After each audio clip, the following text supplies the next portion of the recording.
What's up, y'all? Legendary Talks here with Legendary Damon. We have Junior Sanchez tonight, an old friend of mine.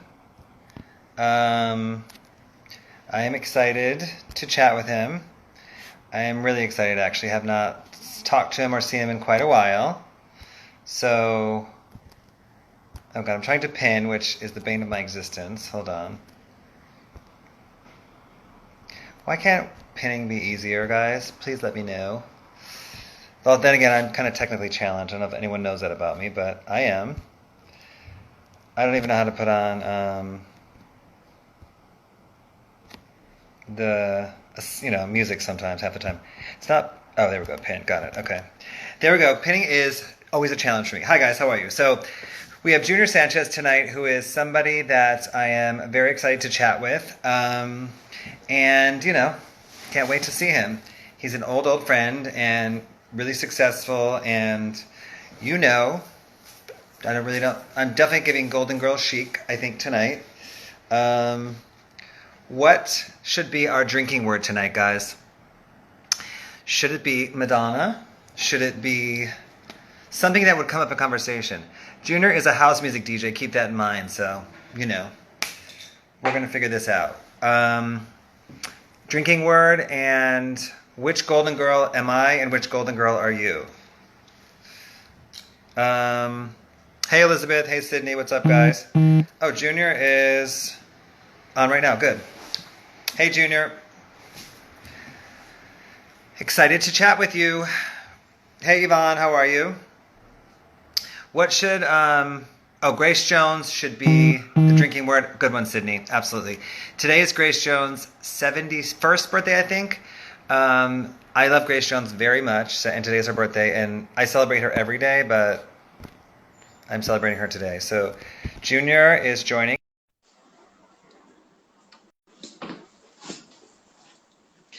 Legendary Junior Sanchez. Hey, Junior. Hello. What's up, Legendary Junior Sanchez? Oh, please. Hello, Legendary Damon. That's me. How are you feeling? I'm good. A lot better. Good. Junior had some situations going on all week. We've been talking, so, I'm glad you're better. Mm-hmm. So you're starting to look good. Beautiful, clear skin, yes. So, Junior, thank you, first of all, for your post. I love what you said, that it's one of the best things on IG right now, etc. I love that you said that, so... I'm trying to do something, very much for the culture, as you know. We both come from the culture, and, it's something I'm really happy about, really proud of that I can do it. And to celebrate people like you, that's the whole point of this. You've seen it many, but it's to celebrate people. I mean, you're really successful, but some of these people are not that well known, kind of like by everyone, but they're so important to culture. That's what this is really about. What was very few people that can pull this off like you. So thank you. What have been some of your favorites so far?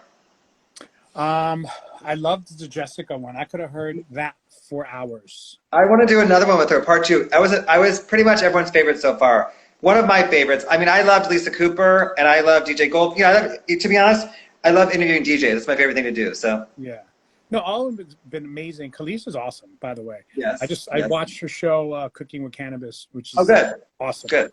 But it's a great to get to see these different people that is influence culture so much in their own habitat, in their own natural environment, and having a really candid, real talk with someone that they trust, obviously. Yes. So I've only interviewed one person that I didn't have a relationship with, knew already. So we just started this new thing, so whenever I mention a word throughout the conversation, people have to drink. So yesterday was Madonna, which tends to come up every night, but today, because it's Grace Jones' 71st birthday, I think, it's Grace Jones, so let's try and bring up Grace Jones as much as we can anyway, but so today. Cheers to you. Cheers. What are you drinking? White wine. What are you drinking? Gin and tonic? To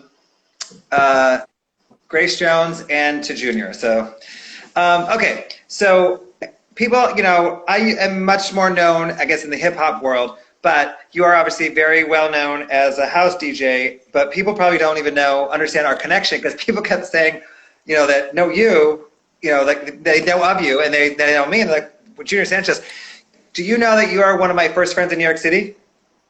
I think so. I mean, we met each Yes. other very early on when you moved to New York. We were like in the early teenage years when we met. We were definitely under 20 when we met. So Yeah. I had moved to New York with my BFF, Linda Garcia, who, by the way, she says hi and she's very excited to watch this later. And I don't remember exactly how we met, but I know that I think you're basically one of my first friends in New York City. Like, I met like one or two people before I met you. Isn't that crazy? Yeah, I remember meeting you, obviously through Linda, because you guys were roommates. Yeah. With another roommate. She's amazing. Oh my God. Megan? Megan? Yeah. No, Megan, and then yes, it was Megan. Yeah, yes. Or this girl Janine, maybe, right? No, I think it was Megan as well. So, But then listen, there was somebody that moved away as well. She's from Detroit and she moved to LA. She's in films, I believe. Oh my God, I forgot her name. Anyway, she was awesome. To be honest, I would say that first apartment, the one on 28th Street, is that the apartment you remember?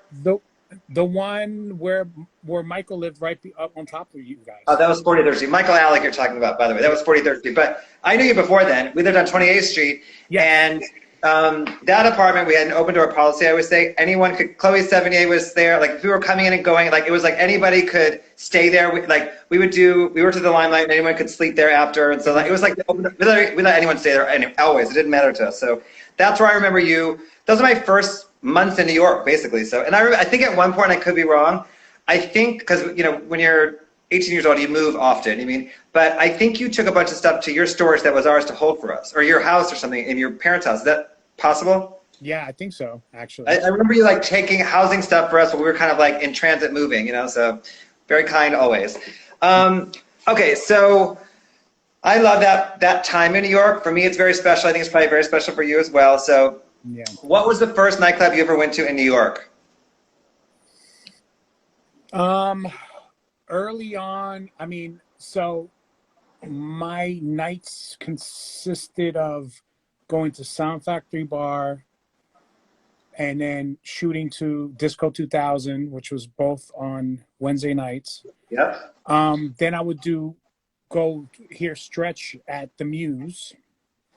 So there was like different places I would go throughout the night, but it would always wind up first at Sound Factory Bar and ended up at Disco 2000, and then so on and so forth. After that, maybe Save the Robots. But, listen, that's a great night. I can't front. So, yeah. but I remember seeing La India and Tito Puente at Sound Factory Bar together. It was amazing. Yes, I remember that. Incredible. Yep, I remember that. Yes. And then, okay, so my first job was at the Limelight, and you know, that's around this time. So I remember I was thinking about, you know, just that time today. Do you remember Chill Blast? Yeah, Chill. Yeah. So what was his friend's name? He had a friend. They were always like dancing. Do you remember? Blue? Was it Blue? I think so. There was one that was the chubbier guy. Do you know what I'm talking about? Yeah. Yes.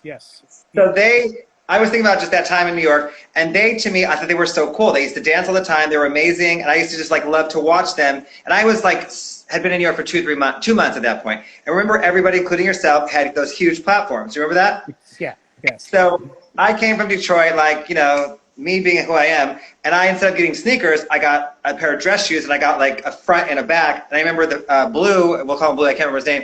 He'd be like, oh, you just come from Detroit and you shit on all of us. And I was like, oh, this is New York, I got this. Like, after 2 months, I'm like, I got this is fine. So you always had such a unique style because you were just kind of marching by the beat of your own drum. You were doing stuff that a lot of New Yorkers weren't doing at the time. Even with your hair, I remember you had the funkiest cuts. You inspired me and Armand to actually do lines in our hair back then. I don't know if you remember that. I don't, but not the first time I inspired someone, right? So, okay, so we're, you know, kind of like, we're basic club kids is what we are, all of us. I mean, like, we are, you know, young, really immersing ourselves into the culture of it, like, wholeheartedly. It's kind of the rave era. And and you were not DJing at that point, were you? I was. So when I met you, I started playing at Limelight, and then I had my first residency in the Terry Mogliere room at Club USA. Wow, amazing. Yeah. I was like 15 years old, maybe. How old? I was like 15. Oh my God, that's insane. I mean, listen, there were no rules back then, as you know. It was like, you know, I was doing the guest list at the Limelight, and there was definitely 14-year-olds coming in, and it was like there was no big deal. I'm like, it was normal. I didn't know, I'm like, but I look back at that period, and I just remember my first job being at the Limelight and thinking, later how insane it was, but at the time it just seemed normal because I didn't know any better. I'm like, oh, this is just normal, but it was insane. That was insane. It was. I mean, people don't really realize the labyrinth that Limelight was, when you could go to one room and hear, the main floor was, techno or Charlie Casanova or Corbett or whoever DJing at the time. Shampoo room was something else, and Sanctuary was another whole debacle. And you had all these places to kind of escape. It wasn't just like this one little place that everyone experienced the same thing. You can have such a different experience that nobody was having in the same building. You're absolutely right. And I remember that little room off the shampoo room, remember the little teeny dance floor room right off the shampoo room? Yeah, was it the chapel? No, I don't remember the name of it, to be honest, but they used to play, it was small, held like 7,500 people, but it was a DJ and a dance floor. And that's where I started to hear Junior Mafia and all that kind of music. They were playing hip-hop in that room. Yeah, that was a little room right by the bar. That was Rich Tricoci, this kid from New York. I loved that room, and that's what I ended up migrating to because, I don't know, it just was calling me the whole time. I used to love that room the best, so I would always end up in that room. But you're right, we could all go in 3 different rooms and meet up at 5 in the morning, so. Yeah, everyone had their little experience, and everybody had their thing. Jessica Rosenblum said it was called The Library with a question mark, and I think she's absolutely right. Jessica, sidebar, shout out to Jessica Rosenblum. I've asked Jessica, people are still talking about your chat as their #1 favorite, and how quite regular it was. We got to do a part 2, Jess. Okay, so we're basic club kids. We're limelighting it out, and then how did you meet Armand exactly? Because I remember you two just being like connected at the hip and brothers, unrelated. It's funny. I met him at a rave in Boston. Like, when like Tom Mello used to do the color raves, like blue, black, yellow, blah blah blah. Yeah. I was some crazy rave in Boston, and I winded up going there, and I used to sell T-shirts. So I used to take logos and change them, and it'll be like the Burger King logo, and it'll say Disco King or whatever.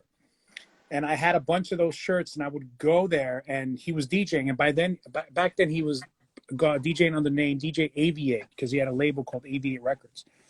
And I knew who he was because he was doing these really obscure house records and hip hop records at the time too. Like he was doing all these hip hop mashups on Aviate. Yeah. And he liked the shirt and he wanted to buy one. I just gave him one. And he said, yo, I'm moving to New York. And when I do, I'll call you. And back then it was like, all right, I'm going to give you my landline number. Yeah, exactly. And he winded up calling me. He moved to New York. He lived on 30th Street, in the music building where Rogue was. And he threw a party. Like his first few months he came to New York, and he called me, invited me to the party. And he lived with 2 other roommates. One, his name is John McMahon. He now works at Jive. And this other dude was a photographer or some shit. And his room was inside this vault, like an old fur vault. And I remember going into this party, and it was like basically a rave. Everyone was, on ecstasy or some shit. And I walked in there sober as hell. And everyone was there. Roger Sanchez, Todd Terry, Gladys Pizarro from Strictly Rhythm. I was just surrounded by dance music, and I was just like, holy shit. So I walked into his room, and I'll never forget this. Roger Sanchez is there, Todd Terry, and then Armand's baby's mother at the time was sitting there. She was crying. And I'm like walking, I'm like, yo, why is she crying? And everyone's emotional. Music is blasting. And I'm like, she's like, oh, she just found out that Roger did Love Dancing, which is a house classic. So she made her so emotional that she started crying. And I was watching this happen. I was just like, okay, this is fucking awesome. How old were you? I must have been 14 years old or something. Oh my God, I didn't know you were that young. I didn't realize you were that young. I must have met you when you were 16, 17 then, right? Yeah, I think 15, 16 we met around there, yeah. I thought you were older. I don't know. But, because how much older is Armand than you? About 5 years or something? 9 years older. Okay, because, you guys were always so connected. I think I just assumed you were more similar in age. I didn't realize there was such a gap in age. Yeah, no, he's in his, he's in his 50s now. He's like 9 years older than me. How's he doing, by the way? He's amazing. He's in Miami full time. Good. And I was seeing him for a long time. I did a party in New York at room service about 7, 8 years ago. He was coming there every week, but I really haven't seen him in at least 5 years. I mean, I've seen you more than I've seen him. yeah, he's, you know, he's kind of become like a little hermit, but he's out. He's doing his thing. He, you know, he just He aged well. He aged well. He looks really good for his age. I mean, yeah, he did age well. He just recently had another kid, so he's, you know, he's Papa. good. Okay, so you're kind of surrounded by all these legends. You're being, you know, kind of, I'm sure, sucking it all up. Being Junior that you are, you've always been the same person, kind, warm, enthusiastic. You know, you've never, you know, you're just always been that person. You're the same right now from when I met you. So, so then what's the next kind of thing, light bulb for you around that time? Well, it's funny. So I'm hanging around Armand, you know, going to, you know, I'll tell you that. So that party in particular, I was talking about it at his house. He introduced me to Gladys Pizarro, which she was the head A&R at Strictly Rhythm. And Yep. He pretty much grabbed me by the head and gave me like a little noogie and told her, this is the next kid. And she Great. looked at me straight up and was like, come to my office on Monday, bring music, and I don't want cassettes, bring me a DAT. And Yeah. so later on, I went to his bedroom. I was like, yo, what's a DAT? And she's a digital audio tape. So I didn't have that. So I had to go, you know, find one, procure one. I actually took one from my friend who was, he was like the musical director at a college that I would name nameless. And I pretty much stole the DAT machine. Anyway, so one of the pivotal moments that I was like, this is crazy, is Armand he didn't want to go anywhere by himself, right? Because he was getting invited everywhere because he was like killing it at the time with Witch Doctor and all these things that was happening in New York for him. Yeah. She's like, yo, I want you to come to the movies with me because I don't want to go alone. I'm like, okay. I'm like, who are we going with and what are we watching? He was like, we're going to go watch the Jerky Boys, and we're going with Little Louis Vega, Kenny Dope Gonzalez, which is Masters at Work, India, Johnny D from Atlantic Records, Roger Sanchez, who else was there? Todd Terry, all these people. And I'm like, what? I'm like, okay. So I'm sitting in the movie theaters on like 13th Street or shit. And I'm all like, India's sitting next to me, Kenny, all these people are around me. And I can't even pay attention to this movie.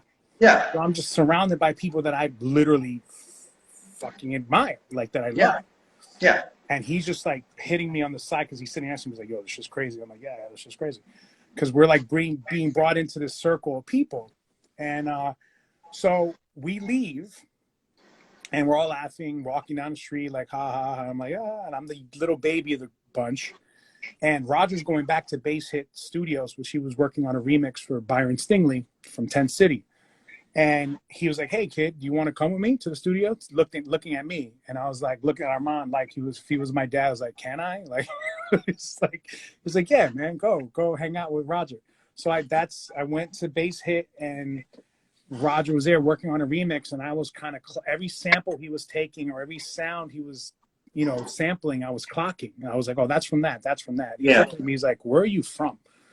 And that's how I really started to really cement into that world. And they literally took me serious. And Sneak would come from Chicago. He was really good friends with Armand as well. And we became close. And then Roger, you know, started hanging out with us more. And that's where we had this epiphany to create the Wu-Tang of house. And that's how we started the Mongoloids and with Daft Punk and all these people. And that's where it kind of really manifested, you know?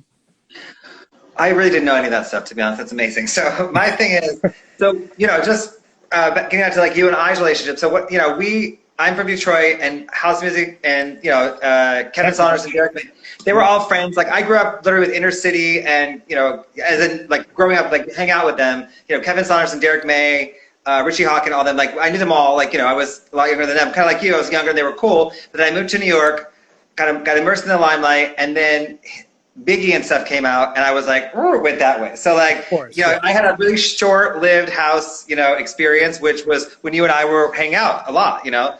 So then, you know, we, like life goes, people just go in different directions. So you become this really successful and hugely successful. Like, you know, people were always so surprised and shocked that I knew Junior Sanchez. I'm like, Junior? Like, you mean, people are so like huge fans of yours that I'm like, it's Junior, you mean? So what's the first moment when you're like, oh shit, I'm a huge DJ, like, or producer, like, yeah, DJ. Yeah, it really started, because I was surrounded by other people that I admired and became friends with them. It really happened organically. My first international gig was opening for Kraftwerk. So this is what's funny about this. So hanging around Sneak and Roger, they were looking at me and they were like, this kid is ridiculously talented. We want to do we want to make it like the invisible scratch pickles of house music. So that's when we decided to do the S-Men, which was Sneak, Roger, and myself. We all have S's in our names. And we did this 6 turntables and I was playing keyboards. And our first show was in London, opening up for Kraftwerk. And I remember that was my first international show. And I was like, wow, okay, if this ends right now, I'm happy. Okay. Like yeah. So that was the first real going like, oh shit, this is really happening for me, How old were you at that time? Just to get like a, That was,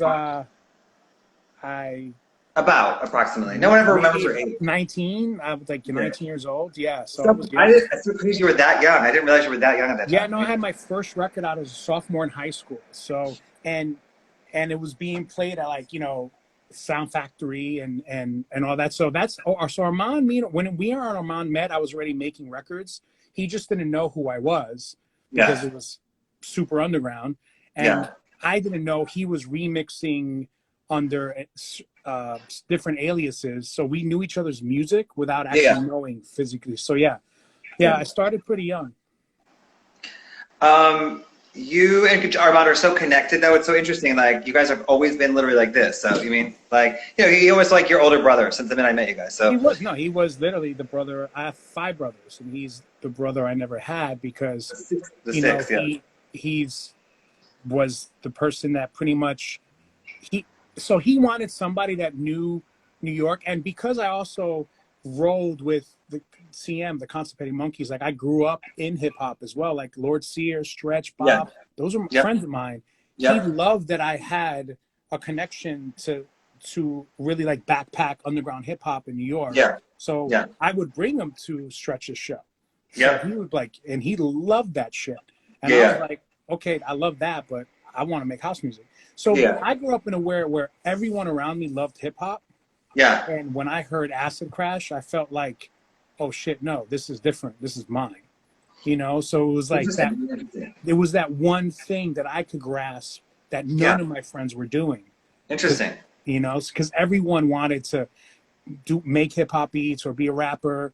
Because the only thing we had in common, all of my group of friends, is the one thing we did, no matter if some were in hardcore bands. I used to go to Wetlands to watch Strength and all these different bands play. I would watch Marauder. I would hang out with HR from Bad Brains. And one thing we had in common was do graffiti. We all did graffiti. And that was like the main connection for everybody.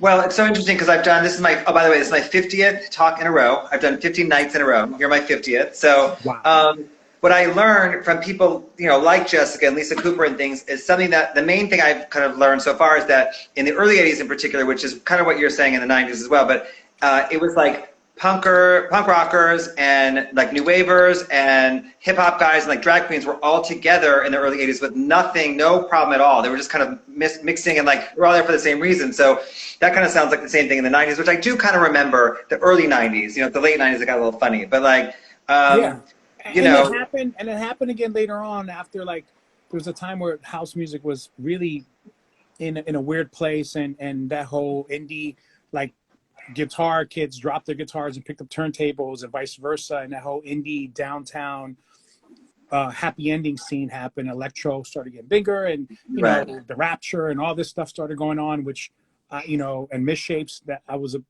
big part of that whole movement in New York at that time as well.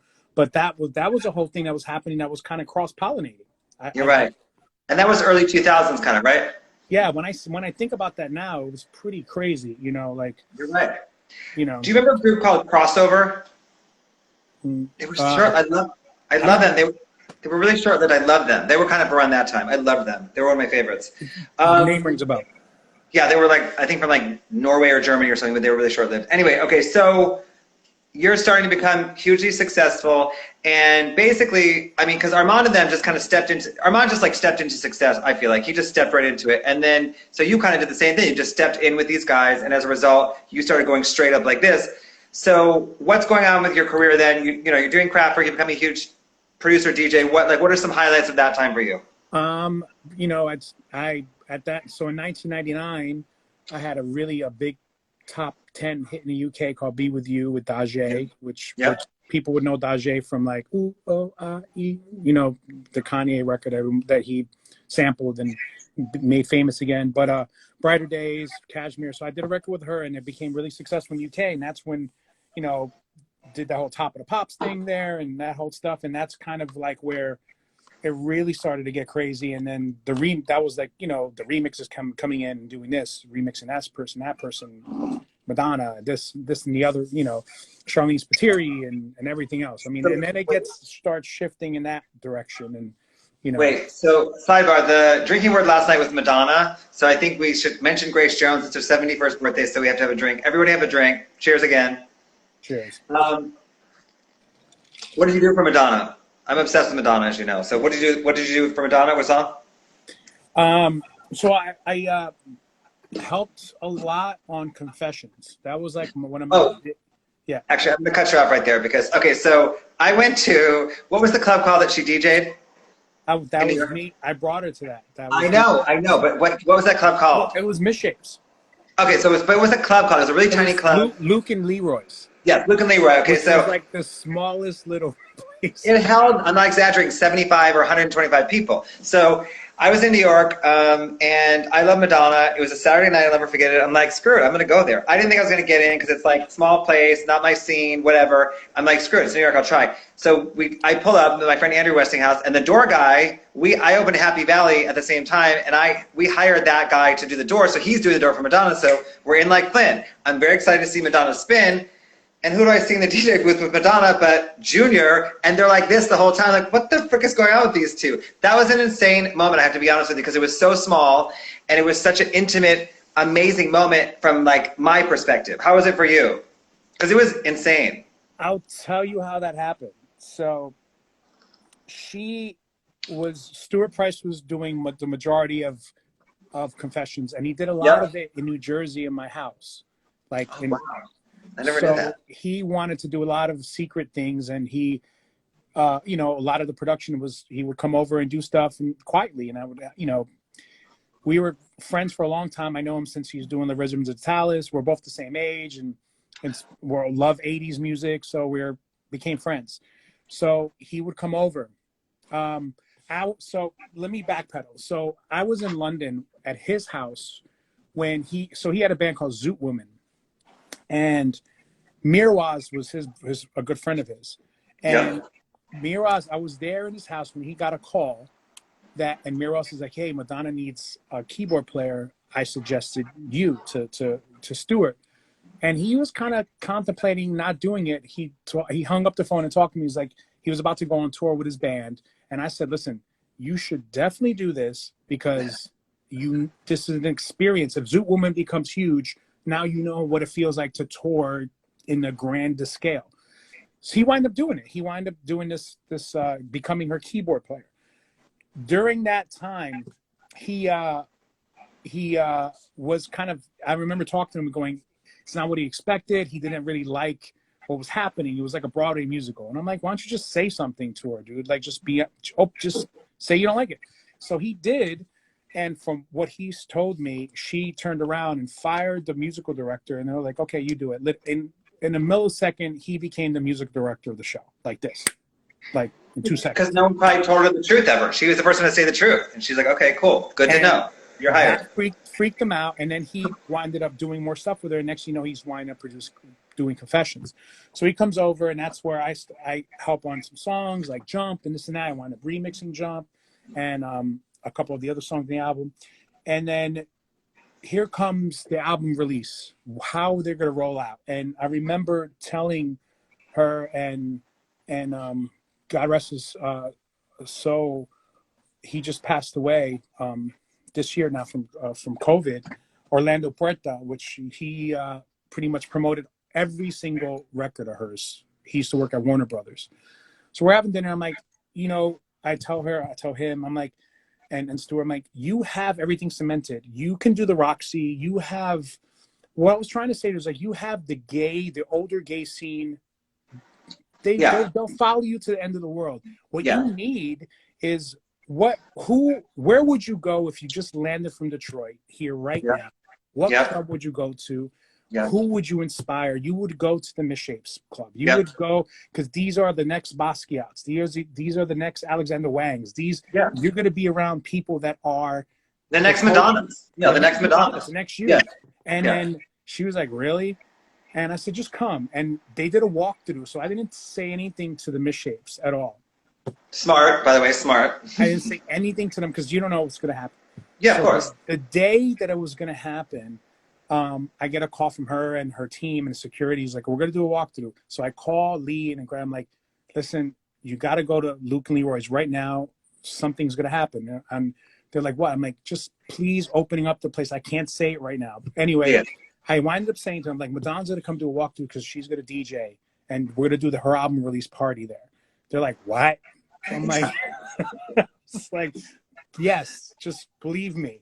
And so they wind up going in, at her publicist at the time, I forgot her name, but she's really famous, been with her forever. Liz Rosenberg. Liz Rosenberg. She hated it. She was like, this is horrible. It's dirty. It's dirty. It's dirty. You know, like she literally tried to do everything for her not to do it. All right. And she just trusted me. She trusted Stuart. She trusted me. She was like, we're going to do it. And did she come there herself? Yeah, she came with security, of course. I mean, you can see these weird, dodgy security people in the pictures. But she came, she did the walkthrough, she was kind of hesitant. And I'm going to tell you right now, like, the aura, when she came and did it, that to me, listen, I love M a lot, but that album literally gave her so much more light. It was a pivotal moment for her. I agree that it's perfection from beginning to end, first of all. So absolutely. And it gave her new fans. It gave her a whole new lease of life. I agree. I felt like the whole roof or that floor was going to just cave in. Absolutely. It was dangerous. It was dangerous, to be honest. But I just remember being, so I kind of like, if you were like right in front of me, you guys were like, you know, I don't know, 20 or 30 feet in front of me. And I just remember being like, why is Junior and Madonna together? And why are they like, you guys were like this. And like, it was so confusing to me. And I just remember, because you know, Madonna DJing, they're like, did she DJ? I'm like, well, she went like this a lot. You know, I don't think she actually was DJing, but you know, it was amazing. And the actual amount of energy in that room literally was explosive. It was something I'll never forget, basically. Yeah, it was played a lot of songs on that album that were not, like Sorry was played, premiered that night. Like, and Sorry is an amazing song. Like, hearing all those records that were like worked on prior happening at that time it was a, you know, and the fact that I kind of pulled that off, I was just like, this is kind of crazy. If, you know, it felt normal at the time, but when I really, in hindsight, like the morning after, I was like, damn, did that really just happen? Because from there, she went to Roxy. I remember. I know. Listen, I know. Yeah. Yeah, like I've done lots of stuff with Prince too. And the same thing. I never tell. I never say unless he's in the car coming. Unless I see him, like, oh, you know, like unless he's over there, I would never say anything. So, you know, they'd be like, oh, Prince is. No, but equally as amazing as Madonna. So like, I would never say it unless I would see him step in the room, like, oh yeah, or, you know. But it's like he'd be like there, and you'd be like, I have to make it happen immediately. I'm like, Prince is here. We gotta, you know, people were like freaking out always. But yeah, I never cried wolf unless I knew it was definite. You mean so? And yeah, the same thing. You wake up the next day and you're kind of like, did I really just, you know, do that with Prince last night? So it is pretty crazy. Yeah. I never got to meet Prince. That's one of the things I know, like, you know, like, not a regret, like this. I know I feel empty because of it. So I saw him one time at Glam Slam when he still was open in Miami, and he was by himself, like in this tier, sitting down. He was so tiny, and I remember like I couldn't take my eyes off him, you know. But I heard so many stories, like at what was that restaurant that was where Nels was, downstairs, up and down, but up and down, that he would just eat up and down, and he would just perform. He just do all. There was so many stories that people would tell me you were around him all the time, and I was just like, how am I not around? Like, how do I not see this man? It is what it is. Like, I never saw Michael Jackson, and I have friends that, like, you know, definitely did things with him too. So it's, you know, it's all everyone's path. Listen, you did that thing with Madonna, which is, to be honest, you're right.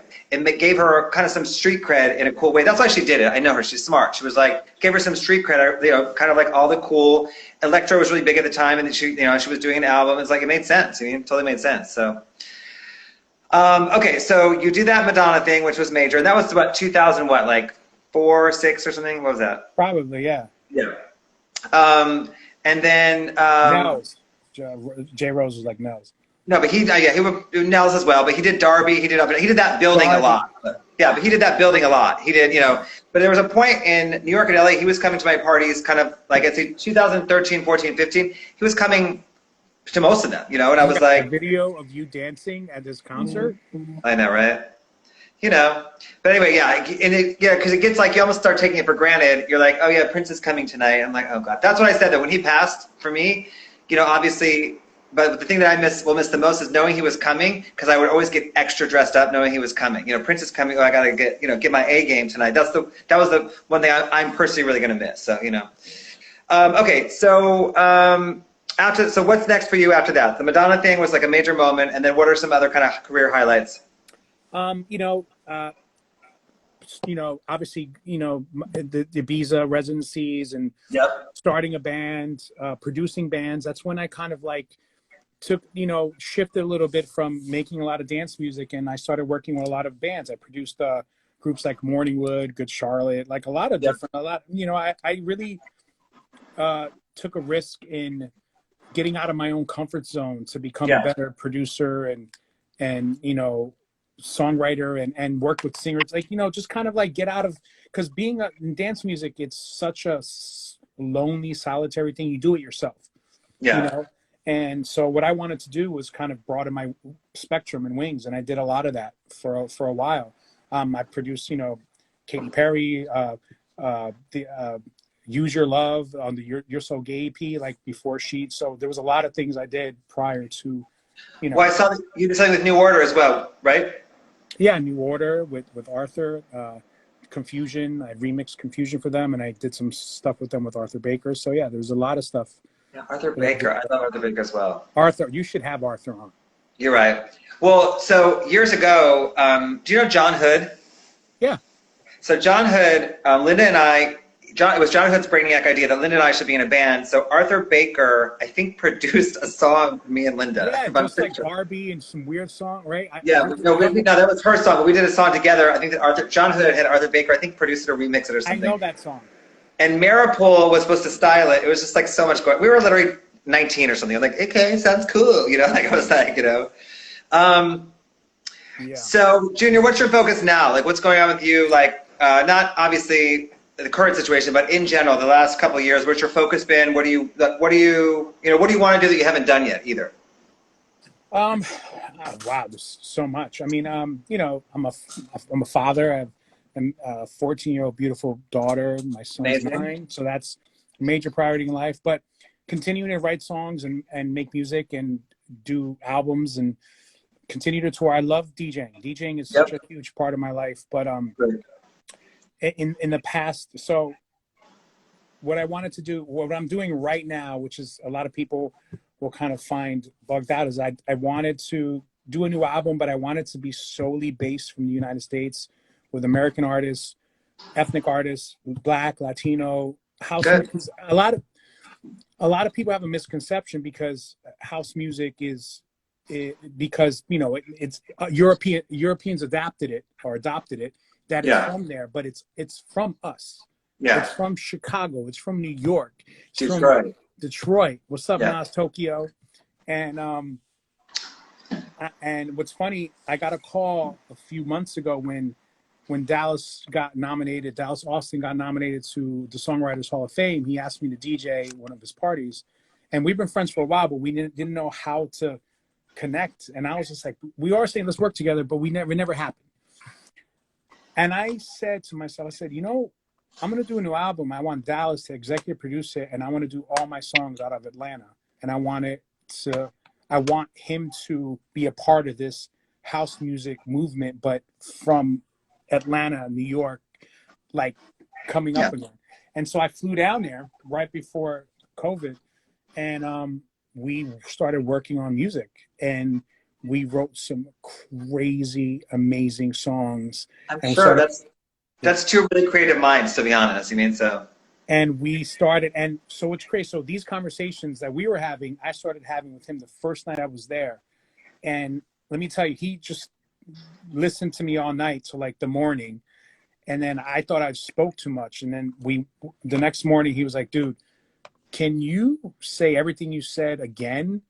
And I was like, yeah. He goes like, because we need to film it.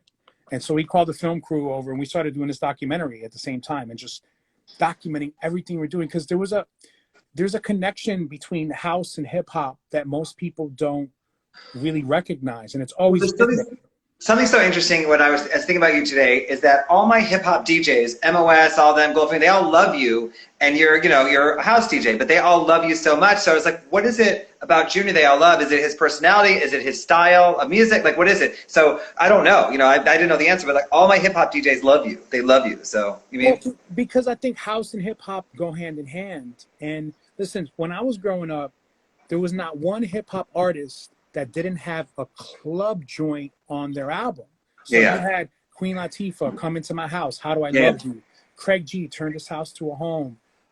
Special Ed, This Is for the Club Scene. Moni Love, Grandpa's Party.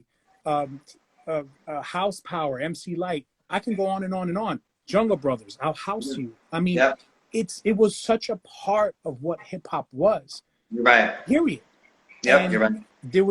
At some point there was a disconnection, and we can say maybe it was a stigma because house was gay and hip hop wasn't. Whatever. There's a lot of we can dive into that, and this is where the documentary kind of dives into. But it was always there, and it's even goes farther than that. Look at Todd Terry producing Jungle Brothers, right? And people don't know that. Reasonable Doubt, Jay-Z's first album, was on Freeze, Todd Terry's label, before Def Jam. There's always been a connection between house and hip hop, and there's always been a respect.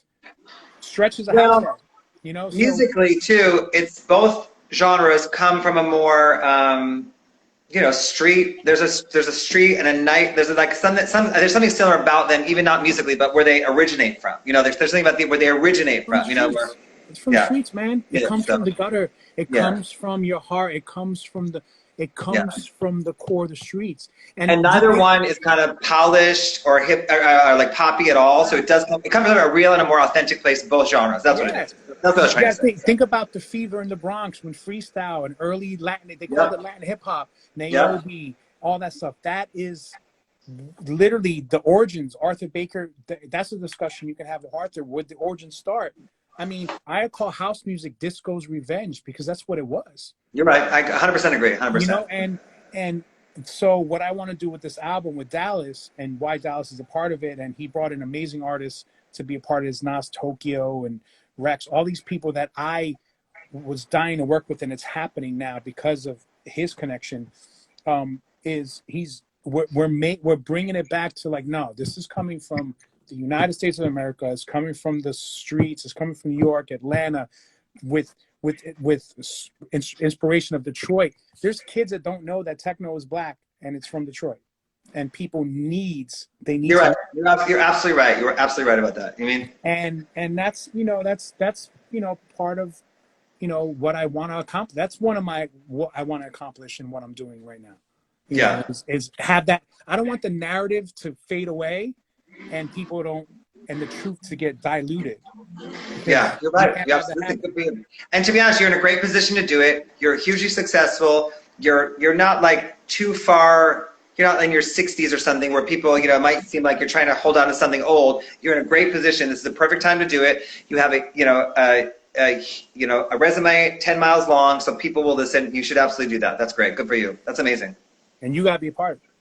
Absolutely. It's interesting too. I was thinking. So what I'm, missing about one of the main things I'm missing about being in quarantine or whatever is someone asked me on my live one night, I said, I miss being in the center of the dance floor, around people dancing. That's what I miss. That's the one thing I miss. Not being in the booth with the champagne, being in the center of the dance floor, the DJ booth right in front of me with a DJ that's my friend that I know well. That's the one thing I miss. But it's so interesting because I've said too, my favorite interviews of this whole thing, besides Jessica's and Lisa Cooper, have been with DJs so far. I'm really connected to DJs. I always have been my whole life, and I always say it's such a special relationship. I think DJs are really interesting. You're a much more social person. But most DJs are pretty antisocial. They're pretty introverted, but they're always smart and they're articulate. But you're much more social to me than the others. But yeah, I think I am, especially with people that I care for. Mm-hmm. I've always been respectful, and I look at everyone in the same playing field. Everyone is equal. Yeah. You disrespect me, and I just don't like you. And that's absolutely. How we grew up in that school. Yeah. But I walk in and I treat everyone with the same respect.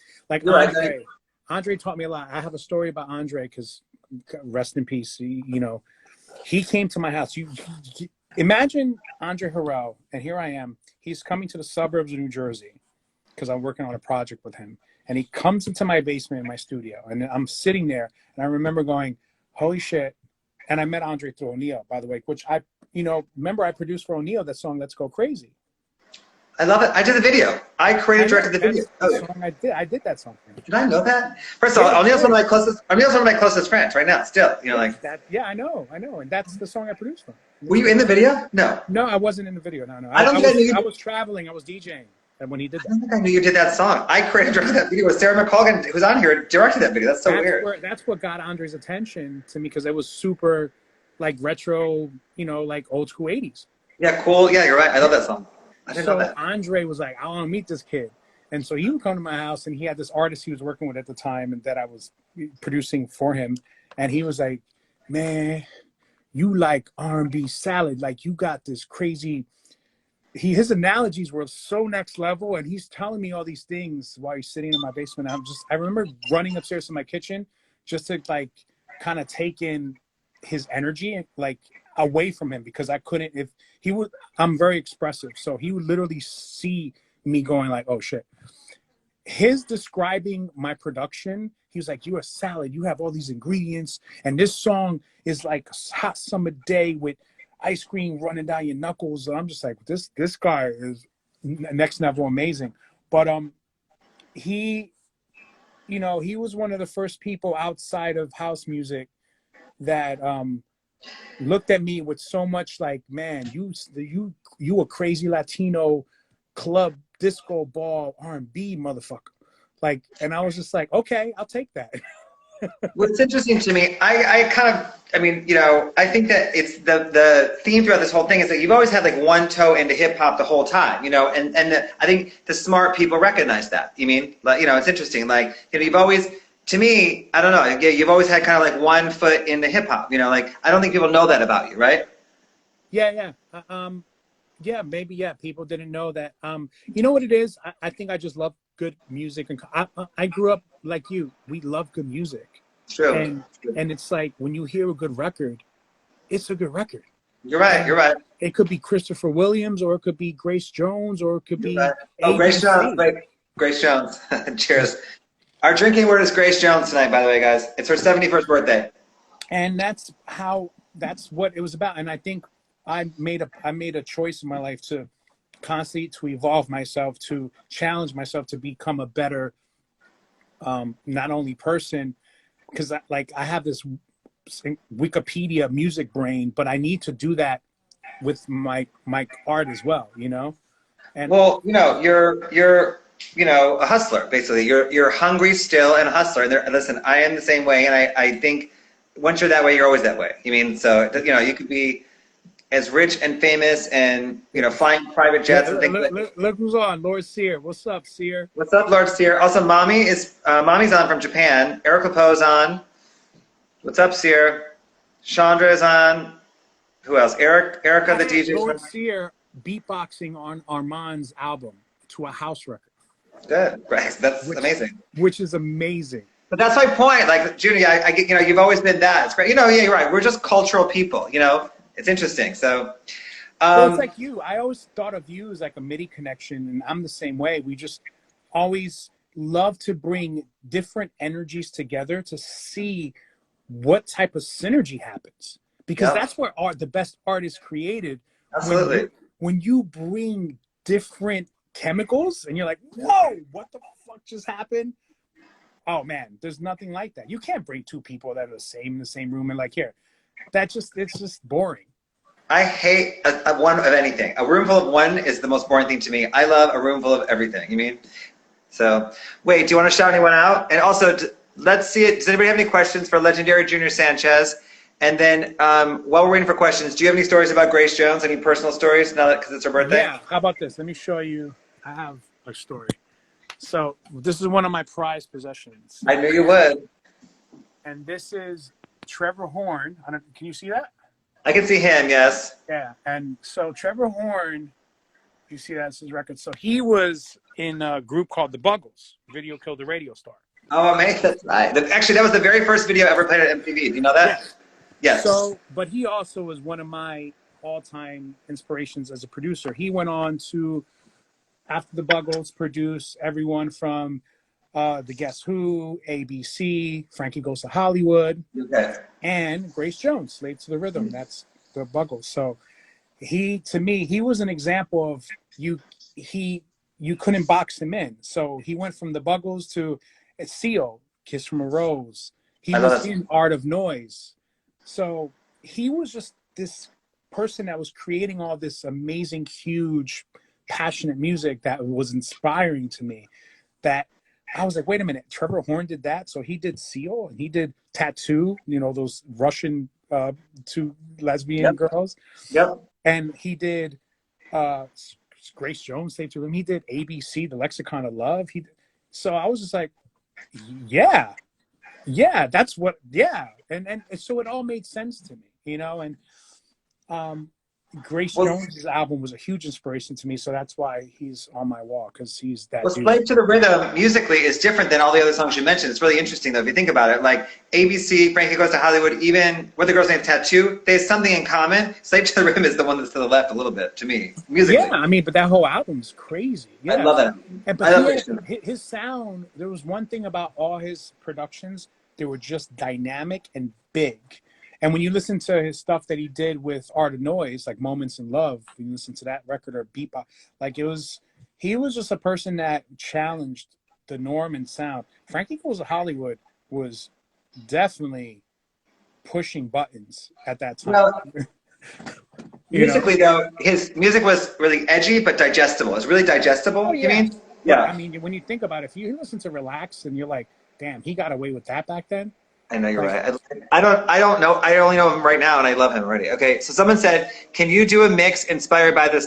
Joseph Solis said, "Can you do a mix inspired by this talk? Classics and all the hits." Yes, let's do that. And I'll give it to you. You premiere it.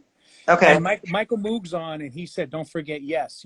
Trevor Horn produced the band. Yes. Another fact we discussed. Jonathan Mannion says, "What's up? We covered ground." Okay. Jonathan Mannion, love him. Congrats on my 50th episode. Okay, where are the questions for Junior? I'd love to hear you bring the 90s deep house sound. Okay. Any questions for Junior, guys? Bryce Wilson, where you at? Bryce? Well, I was thinking too, I love Kraftwerk. You mentioned them earlier. And I also love Gary Newman. Gary Newman was a favorite of mine as well. Oh, those are great. Electronic. Do you regret selling Jupiter 8? Yes, I do. And Studio Porn, you could actually ask Michael Moog that question. He's probably laughing right now. Do you prefer DJing or producing? Hard question. Yeah, they go hand in. I mean, producing to me they're hand in hand. I can't do one without the other, because I wouldn't know. Without DJing, I wouldn't be producing, honestly, because that's what started me. I'm not asking that question. Someone has a question. No, I never punched on Kramer. That's what I'm not asking. Yeah. Remember Delight? When I went to New York, Delight was so popular and they were so cool. Do you remember how amazing Delight was? Yeah, I remember partying at NASA. I know. Like at Scotto's his apartment after party, and like late with Lady Miss Kier, and then became friends with Dimitri at that time. And oh my God, there's a video I'll send you of me. I think I was definitely 14, blonde hair, dancing in front of Moby, and Kier is right next to me because she was a dancer and she loved dancing. Yes, she did. I put my alarm so that it wouldn't stop. But wait, so I remember moving to New York, and they were huge. I was obsessed with them, and then we became friends with them. The first 6 months we came to New York, we were going to Cafe Con Leche. I went to Cafe Con Leche with Dimitri and Pierre and Linda one night, and I'm like, is this really happening to us? Who is someone you have not worked with that you'd love to work with? I mean, obviously, I mean the obvious name would be, you know, God rest his soul, Prince. I mean, who wouldn't want? I just, you know what's funny? There's a lot of people that wanted to work with me, and I prefer to have coffee with them and just hear stories than get, you know. Really? Like, yeah, it was weird. Like, I remember I'm meeting Boy George once in Ibiza at Manumission, and he wanted to work with me, and I was like, can we hang out first? Like, it was weird because I always, before getting into an environment of working on being creative, I almost want to just understand you in a different way. That makes total sense. I mean, sometimes when I do events with, like, you know, actually like nightclub parties, so like I did something with Missy Elliott one time and Sheree J, and I didn't know them at all, and so I the one thing is I wanted to meet them outside first. It was a brief meeting, but I just wanted to catch a vibe, see what I'm like walking into, you know. So it's very makes total sense to want to connect with a person, especially if you're going to be working with them. That makes sense. I mean, Bjork, I would love to work with Bjork. I mean, there's certain people that I think transcend the algorithm, and I love artists like that don't need the algorithm to sustain, and those are the people that I admire the most. Someone asked, Justice League asked, do you ever get confused for Junior Vasquez? Like, as in just, really? The time. Yeah, all the time. I mean, it's slowed down now because we are two different generations, obviously, but I love Junior. He's one of the first people that broke my music, and I mean, I remember a time when he didn't let anyone in the booth, and he let me into his booth at I think Exit or whatever what he was playing at the time, and he was, you know, he's a sweetheart, and he's a great dude, and he loves what I do, and I respect him, and he's done so much for the culture, and he's fantastic. Yeah, no, it's great. I styled Boy George and Junior Vasquez, the last two people you mentioned. I styled them. I just remember right now. I get confused for Jeremy Scott all the time, like always. So. Yeah, I can see that. Are there any styles, new styles you're trying to produce or want to produce? Well, I think you just mentioned that earlier, but you mean? Yeah, I want to make more R&B influenced house music that really touches what we're doing here in America. Like, you know, I'm gonna send you the stuff that I'm doing. Okay. Well, first of all, it's a great being with Dallas. It's just like I said, it's two really ultra creative minds that are cool. So like the finished product should be amazing. So, someone asked, and then I think maybe that's the last one. Who was the first DJ you saw play ever? Wow, it's either Tony Humphries or Frankie Knuckles. Actually, I think no big deal. Right? It was Tony Humphries. Tony for sure. He was like. It was Tony Humphrey because it was Zanzibar, and then New York. My first DJ in New York that I was like in awe of was Frankie Knuckles, and then my favorite DJ that I love is Derek Carter from Chicago. Yep, Derek Carter. Anything else you want to say, Junior, before we wrap it up? Oh no, thank you for having me. This is awesome. I'm really glad you could do it. I know it was a little, challenging the last couple of weeks or whatever, but, I'm glad you're so supportive of this. I thank you for that, but, it makes sense. The people that are supporting it are people that love culture. So, it makes a lot of sense to me that you would have been such a supporter from the beginning. Not because we're friends, obviously because we're friends, but because, you support exactly these kind of things. So, and I really appreciate that. Oh, no, this is needed. I think what you're doing, if you're not doing it, I can't understand or see anyone else doing it. You have to do this. I think you're literally, your progression in your life and your success and every path that you cross has led to, this is just another amazing gift you're giving to the world. You have to do this. Thank you. I really appreciate that. Something interesting too, I didn't realize until about 4 or 5 years ago that I have literally been devoting basically my whole life for the culture, quote unquote. I didn't realize that until a couple of years ago. Like everything I've done has been for the culture, you know, like my whole life. Like, you know, I didn't really realize it till, but you know, and that's a great thing. I'm really happy. We're all part, like if you can sit back and there's a huge, you know, a puzzle picture, we're all, you know, you're a huge part of it, you know. And, all little puzzle pieces, right? Puzzle pieces. All right, well, Junior, I can't wait for your new music. I can't wait to see where, you know, you do for the next 5-10 years. It was great chatting with you. You're so just open and passionate still, which is great to see someone that's been in the game for